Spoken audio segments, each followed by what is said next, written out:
I wanted to talk about Monday's presidential debate. And there was something that I observed both during the debate and after the debate that really caught my attention. And it's probably not what you're thinking. I certainly have political opinions, and I certainly saw some stuff in there that piqued my interest, and I have opinions on, but I don't necessarily want to wade in it that direction. I thought it was fascinating at the beginning of the debate when Hillary Clinton said, "You can go to my website," and we've turned the entire website into basically a fact checking page. So the entire website is a bunch of people going through and fact checking things that Donald Trump says and then putting them on the website. And what I understand, I didn't go to either of the websites, but what I understand is I think Donald Trump's team did the same thing with his websites. They fact checked everything that Hillary Clinton did. And then it became interesting because they both started accusing each other of stuff. And I can think of one instance where Hillary Clinton accused Donald Trump of saying something about China creating global warming. And Donald Trump said, "No, I didn't. No, I didn't. No, I didn't." And she said, "Yes, you said China, global warming is a myth that China created." And he was like, "I didn't say that." And then over the next 24 hours, I can't count the amount of times that some 24-hour news network showed me the tweet that Donald Trump tweeted in 2012 where he said that global warming is a hoax created by the Chinese. And that is just an example. We could have used one from the other side. I'm just picking an example. But that is an example of the fact that during this presidential debate, I noticed that we really care about the truth, right? That's why we turn our websites into fact-checking pages. That's why 24-hour news networks spend the next 24 hours after the debate telling us who lied and who didn't lie and what those lies look like. And people the next day, I noticed talking to people yesterday about the debate. People were talking about the lies that they thought the candidates told. So if you're a Trump fan, then you're talking about Hillary and the things you think she said. And if you're a Hillary fan, you're talking about the things you think Trump said that were lies, and on and on and on it could go. But the point is simply this: we still care about the truth.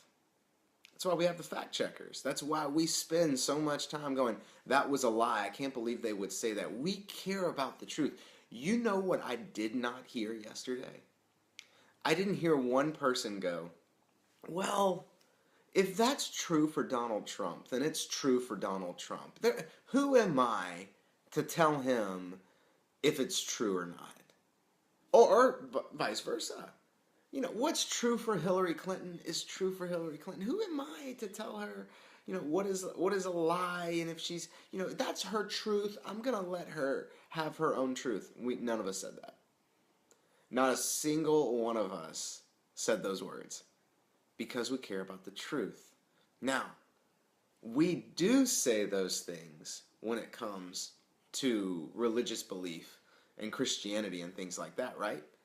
So we look at religious beliefs and Christianity and we'll say things like, "Oh, well, if that's true for you, then that's true for you." But we don't say that about the presidential debates. We get our fact checkers out and we tell people if they're lying or tell people, "This is what I think is true and this is what I don't think is true." That's how we navigate those things. But at the same time, we don't do that with Christianity. We don't do that with religion. We say things like, "Well, if so-and-so wants to believe that, then that's fine for them to believe that." But see, I don't think we actually really believe that, because if we did, we'd be saying the same things when we watch the presidential elections, but we don't. And so here's what I kind of want to submit to you. Now, some of you out there, you're watching this and you're Christian and you understand exactly what I'm saying, whereas, what is true really matters. But if you're out there and you're watching this and you're not a Christian, I want to encourage you to kind of take that critical mind that you have when you're watching the presidential debates and you're trying to figure out what's true and what's not, and move that into spiritual things. So if you're thinking, okay, what actually is true? Because I want to read you a passage of scripture and show you why this is important. This is John chapter 14, verse 6, and this is something that Jesus said. I've quoted it here before, but Jesus said, "I am the way, the truth, and the life. No one comes to the Father except through me. I am the way, the truth, and the life. No one comes to the Father except through me." And see, the reason I think that is so important is because Jesus right there is claiming to be truth. He's claiming that he exclusively isn't the only way to God. And to look at that passage and to say, oh, well, what's true for you is true for you, and what's true for me is true for me. That can be true for you. See, Jesus doesn't do that. He says either this is true or it's a lie. And I think we as human beings, we want to know what the truth is. That's why we have fact checkers.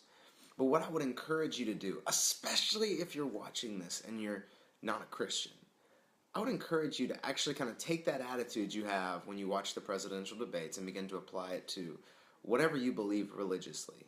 Like, don't punt and say, oh, well, that's true for you is true for you. I don't want to offend you by telling you I think you're wrong. I think if somebody tells me they think I'm wrong about Christianity and I get offended, I think that means I'm too easily offended. Like, it doesn't bother me.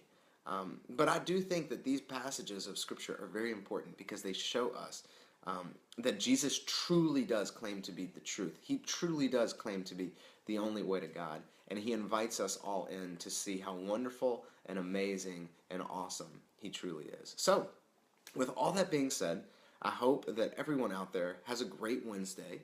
I'm sure I'll see you all very soon.